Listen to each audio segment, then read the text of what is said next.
오늘도 말씀으로 아침을 깨우는 우리 성도님들께 주님의 큰 축복이 있기를 소망합니다. 오늘의 말씀은 마가복음 4장 21절부터 32절의 말씀인데요. 우리 같이 함께 봉독하도록 하겠습니다. 또 그들에게 이르시되 사람이 등불을 가져오는 것은 말 아래에나 평상 아래에 두려함이냐 등경 위에 두려함이 아니냐 드러내려 하지 않고는 숨긴 것이 없고 나타내려 하지 않고는 감추인 것이 없느니라. 들을 귀 있는 자는 들으라. 또 이르시되 너희가 무엇을 듣는가 스스로 삼가라. 너희의 헤아리는 그 헤아림으로 너희가 헤아림을 받을 것이며 더 받으리니 있는 자는 받을 것이요 없는 자는 그 있는 것까지도 빼앗기리라. 또 이르시되 하나님의 나라는 사람의 씨를 땅에 뿌림과 같으니 그가 밤낮 자고 깨고 하는 중에 씨가 나서 자라되 어떻게 그리 되는지를 알지 못하느니라. 땅이 스스로 열매를 맺되 처음에는 싹이요 다음에는 이삭이요 그 다음에는 이삭의 충실한 곡식이라. 열매가 익으면 곧 낫을 대나니 이는 추수 때가 이르렀음이라. 또 이르시되 우리가 하나님의 나라를 어떻게 비교하며 또 무슨 비유로 나타낼까. 겨자씨 한 알과 같으니 땅에 심길 때에는 땅 위의 모든 씨보다 작은 것이로되 심긴 후에는 자라서 모든 풀보다 커지며 큰 가지를 내나니 공중의 새들이 그 그늘에 깃들을 만큼 되느니라. 오늘 본문에서 예수님께서는 하나님 나라를 비유로 말씀하시는 이유에 대해서 말씀하고 계십니다.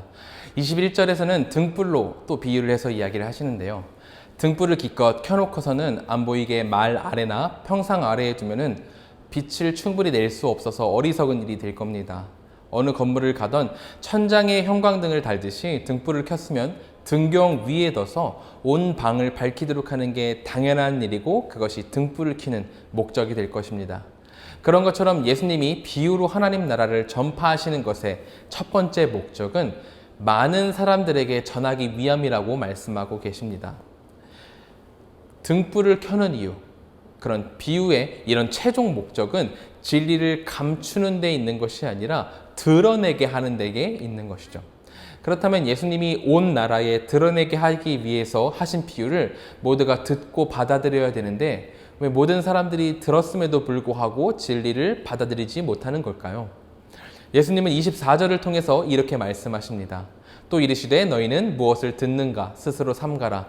너희 헤아리는 그 헤아림으로 너희가 헤아림을 받을 것이며 더 받으리니. 헤아린다는 말이 계속 나와서 조금 어려울 수 있는데 이것을 쉬운 성경으로 제가 한 번 더 읽어보도록 하겠습니다. 예수님께서 그들에게 말씀하셨습니다. 너희가 듣는 것을 마음에 새겨라. 너희가 다른 사람에게 주는 만큼 너희가 받을 것이며 그 외에도 더 주실 것이다.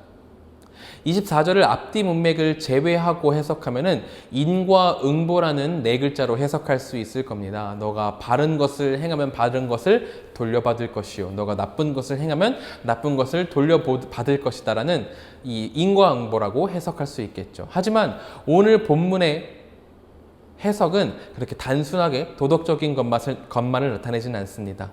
이것을 앞뒤 문맥을 놓고 통괄적으로 살펴보면은 다른 의미를 얻을 수 있죠. 예수님께서 앞에서 계속 비유를 말씀하셨습니다.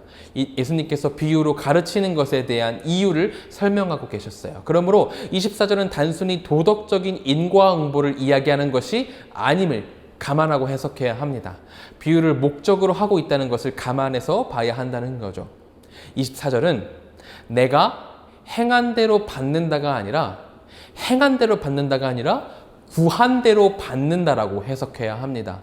그러니까 의미 알기를 간절히 구하면 하나님께서 그 의미를 알게 하시고 은혜를 더하신다라고 해석해야 하는 거죠. 우리의 선생이신 예수 그리스도는 모자람이 없으신 분입니다.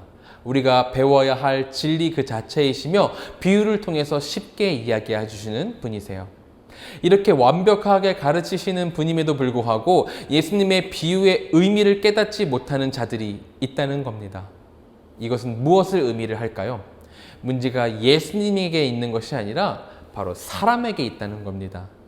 사람이 진리를 더 알기 위해서 간구하지 않고 하나님께 더 매달리지 않기 때문에 같은 비유를 들어도 어떤 사람은 간절히 그 말씀을 붙잡아 진리를 깨닫고 어떤 이는 한 귀로 듣고 한 귀로 흘려버리는 일이 일어난다며 예수님께서 이것을 지적하고 계신 겁니다.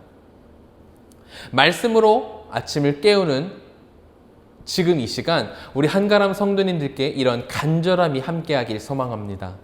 예수님이 주시는 하루하루의 말씀이 나에게 이해가 될 때까지, 그리고 그 진리가 나에게 깊숙하게 다가올 때까지 씨름하고 묵상하면서 이것을 우리의 소유로 삼아야 할 것입니다. 이 성경책이 이 물질 그 자체로는 우리에게 어떤 의미가 있겠어요? 종이와 잉크로 이루어진 물질임에 그럼 다름이 없을 겁니다. 하지만 이 말씀이 나에게 살아있는 하나님의 음성이 될 때, 하나님의 나라를 소유하게 하는 그런 진리가 될 때 성경이 무엇보다 소중한 보물이 되겠죠. 금보다도 은보다도 귀한 보물이 될 겁니다. 그렇기 때문에 예수님께서는 이 말씀을 하시고 난 후에 두 가지 비유를 통해서 하나님 나라를 소유한다는 것이 어떤 것인지에 대해서 말씀하고 계십니다. 첫 번째 비유는 씨 뿌리는 비유인데요. 간절함을 가지고 작은 씨를 우리 안에 뿌리면은 하나님께서 직접 알곡으로 자라나게 하신다는 겁니다. 하나님께서 비와 햇빛을 주셔서 곡식이 자라나게 하시듯 우리 마음 가운데 있는 하나님 나라의 씨앗을 하나님 주도적으로 키워가신다는 거죠. 우리가 염려하고 몸부림치고 걱정한다고 할지라도 그것을 뛰어넘어서 온 세계를 창조하시고 인도해 가시는 우리 하나님이 우리 마음 가운데 있는 작은 씨앗을 빛 좋은 알곡으로 키우사 우리를 천국을 소유하게 하도록 인도해 가신다는 것이 오늘의 말씀입니다. 이것이 우리의 감사가 되기를 소망합니다. 우리의 노력, 여호와와는 상관없이 하나님은 은혜로 우리에게 천국을 주십니다. 이 은혜를 붙잡으시기 바랍니다. 그리고 이제 두 번째 비유를 말씀하시는데요. 바로 겨자씨 비유입니다. 겨자씨는 아주 작고 볼품없지만 시간이 흘러 새들이 날아와서 쉬다가는 큰 나무로 성장한다는 내용입니다.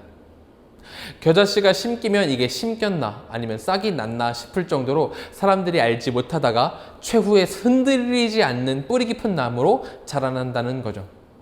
하나님의 나라는 미미하게 시작돼서 최종적인 승리를 얻도록 성장할 것입니다. 지금 우리의 모습과도 비슷하죠.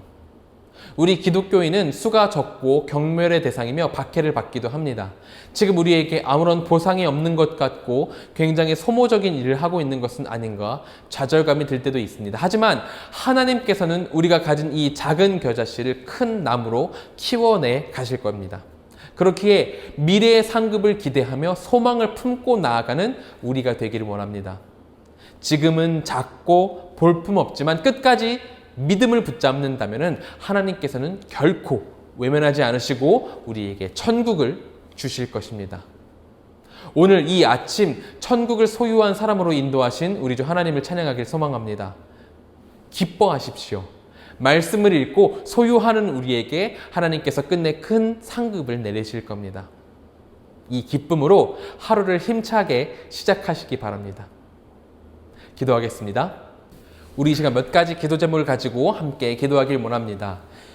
첫 번째 기도 제목으로는 하나님, 우리가 이 말씀을 더 깊이 깨달아 소유하길 원합니다. 간절히 원하는 자에게 더 주신다고 하셨으니 우리로 간절히 말씀을 읽게 하시옵소서라고 기도했으면 좋겠습니다. 두 번째로는 하나님, 우리의 핍박과 고통을 들으셔서 천국을 바라며 기쁨으로 하루를 살아가도록 인도해 주시옵소서라고 함께 기도하길 원합니다. 세 번째로는 감비아의 한병희 그리고 김병희 선교사님을 위해서 기도했으면 좋겠습니다. 코로나 상황 이후 영혼들이 더욱 주님을 간절히 찾으며 나아갈 수 있는 기회가 되도록 기도해 주시고 캠브제 열린문 교회와 냠바이 교회의 담임 사역자들이 잘 세워지도록 기도해 주셨으면 좋겠습니다. 그리고 자녀인 가람 자매가 주님의 인도 가운데 건강하게 맡겨진 일을 잘 감당하도록 함께 기도해 주셨으면 좋겠습니다. 우리 같이 기도하도록 하겠습니다. 기도하겠습니다. 은혜가 충만하신 하나님, 우리가 함께 주님을 주님께 기도드립니다. 하나님, 우리가 말씀을 더 깊이 깨달아 소유하길 원합니다. 말씀을 단순히 읽고 흘려보내는 것이 아니라 이 말씀이 나에게 진리가 되어서 나의 마음 가운데 깊숙하게 깨달아지길 원합니다. 간절히 원하는 자에게 더 주신다고 하셨으니 하나님, 우리가 더 하나님을 간구합니다. 하나님께 간구하오니, 하나님께 믿음을 간구하오니, 이 진리를 더 깨닫게 하기를 간구하오니 하나님 더 깨닫게 하시고, 하나님 우리가 더 주님을 알게 하시옵소서. 성경을 알게 하시고 하나님 나라를 소유하게 하여 주시옵소서. 우리로 간절히 말씀을 읽게 하여 주시고, 이 말씀을 우리 가운데 더 충만한 것으로 나타날 수 있도록 하나님 붙들어 주시고 도와여 주시옵소서. 하나님, 우리의 핍박과 고통을 들으셔서 천국을 바라며 기쁨으로 하루를 살아가게 인도해 주시옵소서. 하나님, 세상을 살아가는 것이 쉽지 않습니다.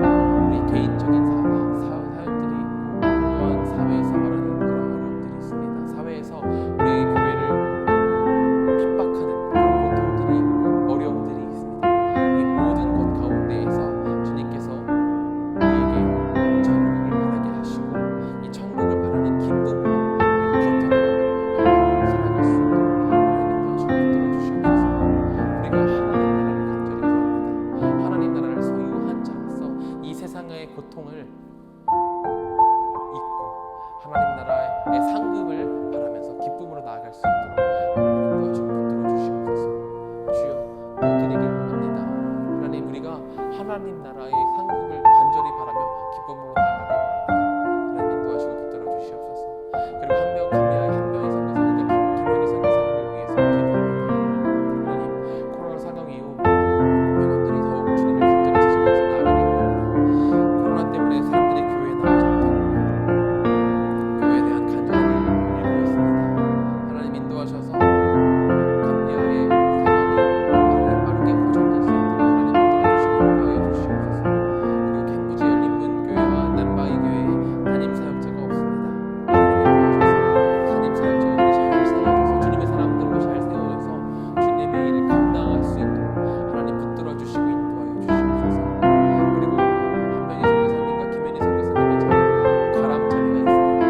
가람 자매가 레지던트로 병원에서 일을 하고 있는데 하나님 주님의 인도 가운데 건강하게 맡겨진 일을 잘 감당할 수 있도록 인도하여 주시옵소서. 코로나 상황에서도 믿음 잃지 않고 또 고통받지 않고 기쁨으로 잘 감당할 수 있도록 하나님 인도하시고 붙들어 주시옵소서. 제가 기도하고 마치도록 하겠습니다. 은혜가 충만하신 우리 주 하나님, 우리가 하나님의 은혜를 구합니다.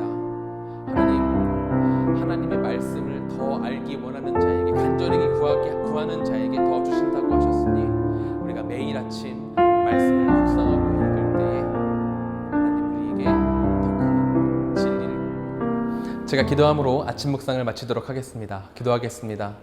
은혜가 충만하신 하나님, 우리가 말씀으로 아침을 깨웁니다. 이 아침마다 우리가 말씀을 읽을 때에 간절히 말씀을 붙잡게 하시고, 간절히 말씀을 붙잡을 때 하나님 우리에게 지혜와 은혜를 주셔서 말씀을 깊이 깨달을 수 있도록 인도하여 주시옵소서.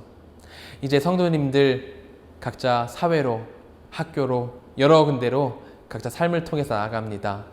그 모든 삶 가운데에 주님의 큰 축복을 바라오니 하나님 내려주시고 살펴봐 주시옵소서. 힘차게 하루를 살아갈 수 있는 힘을 주시고 은혜를 주시옵소서. 주여, 사랑합니다. 예수님의 이름으로 기도드렸습니다. 아멘.